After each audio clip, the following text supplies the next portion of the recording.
Et enfin, le final pour terminer. Alors le final, comme d'habitude, je vous ai mis les différents éléments, longueur, largeur, hauteur ou épaisseur, pour pouvoir vous indiquer comment j'ai fait pour trouver les différentes surfaces et volumes.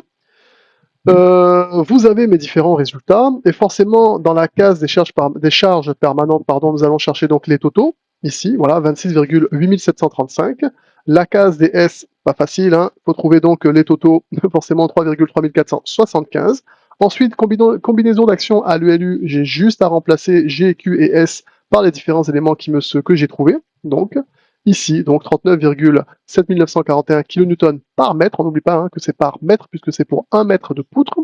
Ensuite, je vous ai fait un petit récapitulatif rapidement pour voir donc les différentes, comment on fait pour se servir du tableau au cas où si je suis allé trop vite ou bien si ça n'a pas été compris.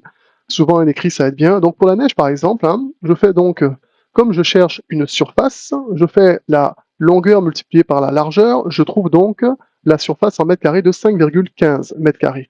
Puis, je récupère donc le poids surfacique auquel je vais multiplier la surface et je vais trouver 3,3475. Enfin, par exemple pour G, toutes les charges donc permanentes, je les additionne les unes aux autres et je trouve donc 26,8735.